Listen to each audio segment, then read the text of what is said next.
नमस्कार मंडळी, नवीन व्लॉग मध्ये तुमचं स्वागत।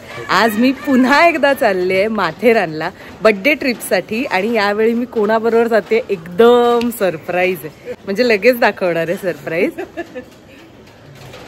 हाय करा सगळ्यांनी। आम्ही फॅमिली ट्रिपला चाललोय। पप्पांना काही काम असल्यामुळे त्यांना शक्य नाही आणि आमचा टॉम पण असल्यामुळे त्यांना थांबावं लागतं आणि जाणार कुठे होत वगैरे सगळं मी दाखवते। आता मला उशीर होतोय त्याच्यामुळे आपण निघूया, चला।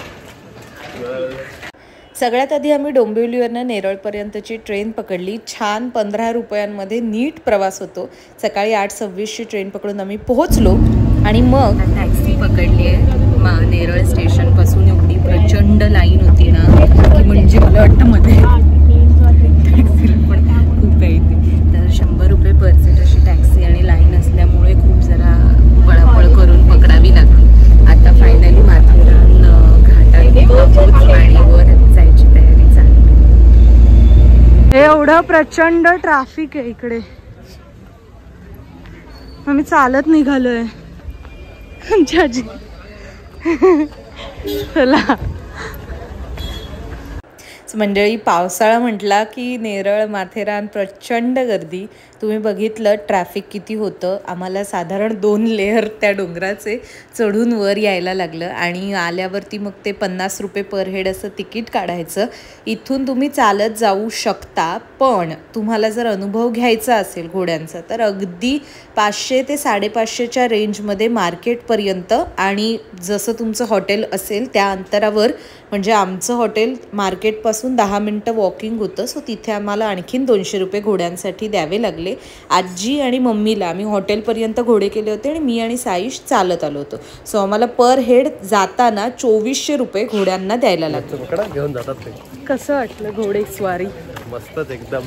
मध्ये मध्ये ती माकडं दिसली, मस्तच होती एकदम। मला भीती वाटली का? नाही, बिलकुल नाही। हो, एकदम चिल मध्ये। माझ्या घोड्याचं नाव लक्की होतं। येस। आणि आता आम्ही ना हॉटेलच्या इकडे चालत चाललोय, म्हणजे इथे मधला जो पॅच होता ना, आम्ही म्हटलं मार्केटपासून हॉटेलपर्यंत आहे म्हणजे वॉकेबल आहे, फक्त त्या आजीला जरा म्हटलं हॉटेलला सोडूया। त्याच्यामुळे ते लोक आता पुढे गेलेत आणि मी आणि साईश चालत चालले। हे बघा इथे सगळे घोडे आराम करतात आणि इथून पण हे शॉपिंग सेंटर आहे। आणि here we are again, third time in Scarlet resort.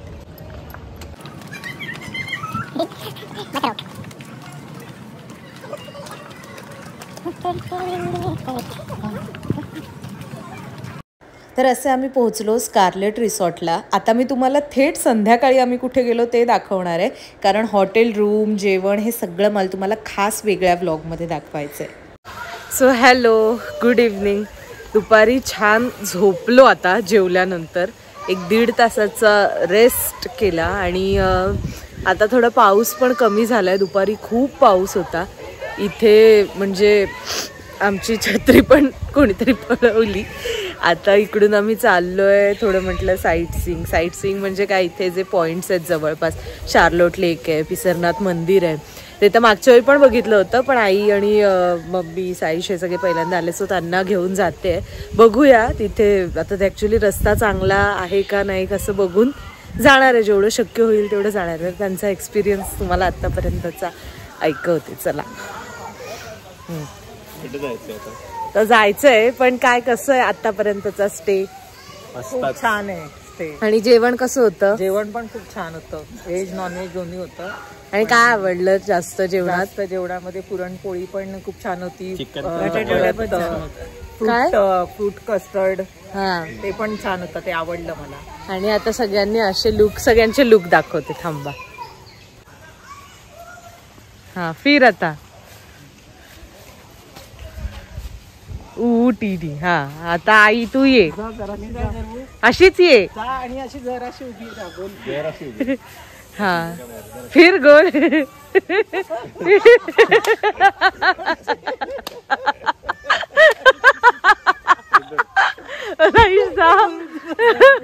Sai जा, साई। येस। इथंच जरासे जेवलं ना मी, म्हणजे आता दुपारी भरपूर जेवले ते असा पोटाचा डागार होतो. चला आता फिरायला जाऊयात. संध्याकाळी फेरफटका मारायला मग आम्ही निघालो. तुम्ही हॉटेलच्या आसपासचे काही पॉईंट्स जर शांतपणे रिलॅक्स फिरायचं असेल तर कवर करू शकता, पण तुम्ही ॲडव्हेंचरसाठीच आला असाल तर तुम्हाला अगदी सनराईज पॉईंट, तो पॅनोरोमा पॉईंट, बरेच पॉईंट्स आहेत जे हॉटेल्सपासून मूळतः लांब आहेत, तिथेसुद्धा तुम्ही जाऊ शकता.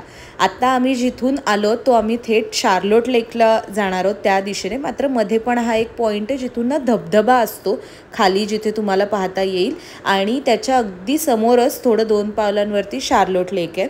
इथे तुम्ही चालत छान जाऊ शकता, चढाव नाही आहे. आलोत आम्ही शार्लोट लेकला. खूप प्रचंड मेहनत चालत चालत आलो. मला लेकचा व्ह्यू दाखवते. सध्या थोडं गढूळ वाटतंय पाणी. इथे उतार असल्यामुळे हॉटेलकडून येताना थोडंसं स्लिपरी वगैरे असू शकतं. छान चप्पल बूट नीट घातले तर तुम्ही छान येऊ शकता. पाणी आणि एकूण तिथली जी हवा वगैरे होती तर प्रसन्न वातावरण आहे. फक्त थोडी पर्यटक जास्त असल्याने गोंगाट असतो, पण गोंगाटात तुम्ही तुमची शांतता या डॉगसारखी नक्की शोधू शकता. त्याच्या अगदी समोरच असे छान डोंगर दिसतात, जिथे मस्त अशी धुक्याची चादर ओढलेले डोंगर कडे वगैरे दिसून येतात. वरती एकदम सुंदर, एकदम पेंटिंगसारखा वाटावा तसा सूर्य होता. तिथून सरळ निघालो आम्ही पिसरनाथ महादेव मंदिराकडे. मध्येही ना एक कॅरिकेचर आर्टिस्ट होती. एक 350 रुपयांमध्ये ती तुम्हाला तुमचं डूडल टाईप एखादं ड्रॉइंग पेंटिंग काढून देऊ शकत होती. आणि तिथून मग आम्ही निघालो ग्रामदैवत जे आहे माथेरानचं श्री पिसरनाथ महादेव मंदिर. माझ्या मागच्या व्लॉगमध्ये मी हे मंदिर नीट कवर केलं होतं, मात्र त्यावेळेला बोलताना माझ्याकडून पिसरनाथ महादेव मंदिराच्या ऐवजी हे गणपतीचं मंदिर असं सांगितलं गेलं होतं. त्यासाठी सगळ्यात आधी मी माफी मागते. या मंदिराची जी मी तेव्हाही आतून तुम्हाला हे दाखवलेलं, आता यावेळेला मी बाहेरूनच दाखवते. लाल दगडांनी मस्त सुंदर रेखीव मंदिर आहे. तिथून निघालो आणि त्यावेळेला आम्ही मंदिराच्या बाजूने मार्केटच्या दिशेने जायला चालत निघालो. मध्ये इतकं छान एक काय म्हणूयात दाट जंगलासारखा भाग आहे. आणि हे शार्लोट लेकची पुढची अपोजिटची बाजू, जिथे असं एक थोडासा कठड्यासारखं बसायला वगैरे जे तुम्ही हे बघा मागे बघता येते. इथे हा एक नवीन, म्हणजे मला माहिती नव्हता हा स्पॉट, आता जरा डिस्कवर केलेला आहे. विल सी नेक्स्ट टाइम परत येऊ इथे. आमच्या आजीला तर चालवत नाही, तिला पुश करत करत करत चाललोय आम्ही. पिसरनाथ महादेव मंदिर आणि आमच्या आजीबाई चालत येत आहेत. खूप चालायचं आहे, खूप चालायचं आहे. म्हणजे तुम्हाला आता एक्सपिरियन्सने सांगते. कोणी म्हणजे आम्ही आजीला सांगितलं आणि आमची आजी तशी चालते. कसं तिला थोडं हॉल्ट घेत घेत वगैरे चाललं तर होतं मॅनेज. फक्त हां एक सेकंड थांबा. तर घोडे वगैरे जर कम्फर्टेबल होत असेल तर आधीच बुक करा पॉईंट्स बघायला. अन्यथा बाकी जर तुमचा स्टॅमिना असेल तर तुम्ही चालूही शकता. हवामान वातावरण इकडचं प्लेझंट आहे, त्याच्यामुळे तसा काही प्रॉब्लेम नाही आहे. चला आता बघतो आम्ही घोडा शोधतोय आजीला हॉटेलला पाठवायला. आम्ही हळूहळू जाणार आता. रस्ता दाखवतो मग. तर आम्ही चालतच निघालो, कारण तिथनं मध्ये आम्हाला एक पायवाट दिसली जी आमच्या हॉटेलच्या अगदी जवळ नेत होती. आणि मग पोहोचलो. रात्री छान जेवण वगैरे झालं आणि शो बघितला, एक पपेट शो. ते सगळे व्हिज्युअल्स मी तुम्हाला पुढच्या भागात दाखवणार आहे. हा भाग मी विशेषतः आम्ही प्रवास कसा केला, तर तिथे पोहोचायचं कसं, कुठल्या गोष्टी तुम्ही बघू शकता हे सांगणारा होता. त्याच्यामुळे मी सगळे हॉटेलचे डिटेल्स इथे जोडले नाहीत. हा आता आमचा निघतानाचा परतीचा प्रवास आहे. याच्यामध्ये आम्ही आजीला त्या बग्गीमध्ये बसवलं होतं आणि मी, मम्मी आणि साईश आम्ही चालत आलो. पुन्हा एक साधारण 1.5 ते 2 किलोमीटरचा वॉक केल्यानंतर तुम्ही खाली पोहोचता. तिथून तुम्हाला ही टॅक्सी मिळते. 100 रुपये पर सीट, येताना आणि जाताना 100 रुपये. असं करून ती तुम्हाला मग नेरळ स्टेशनच्या जवळ पोहोचवते आणि तिथून मग तुम्ही आपल्या आपल्या ठिकाणी ट्रेनच्या सहाय्याने जाऊ शकता. टॅक्सी यावेळी पकडायला थोडीशी गर्दी घाई जास्त असते, त्याच्यामुळे खूप ॲडजस्ट करावं लागतं, पण इट इज अंडरस्टँडेबल कारण मॉन्सून हा माथेरानचा सगळ्यात पीक टाईम आहे. त्याच्यामुळे जर तुम्ही परिवाराबरोबर जात असाल किंवा तुम्ही एकटेही जात असाल तर गर्दी ट्रॅफिकसाठी तयार राहा, पण तुम्हाला तेव्हाही कंटाळा येणार नाही कारण आजूबाजूला इतकी छान हिरवळ दाट झाडं आणि एकदमच म्हणजे प्रसन्न थंड हवा असते, त्याच्यामुळे कुठेही असं बापरे त्रास होतोय किंवा काय असं वाटत नाही. मला माहिती आहे तुम्हाला सगळ्यांना माथेरानमध्ये मी कुठे राहिले, थांबले, खाल्लं, पियायले काय ते ऐकायचं आहे, जाणून घ्यायचं आहे. त्याच्यासाठीचा पुढचा व्लॉग बघायला नक्की लक्षात ठेवा. मी पहिल्यांदाच फॅमिलीबरोबर केलेली ही ट्रिप होती, त्याच्यामुळे मी घाई करण्यापेक्षा अगदी मोजके पॉईंट्स कवर केलेले आहेत. तुम्ही नेक्स्ट टाईम जर ॲडव्हेंचरसाठी जात असाल तर मी म्हटलं तसं माथेरानचा तो प्रॉपर मॅप बघून तुम्ही हवे तेवढे पॉईंट्स बघू शकता.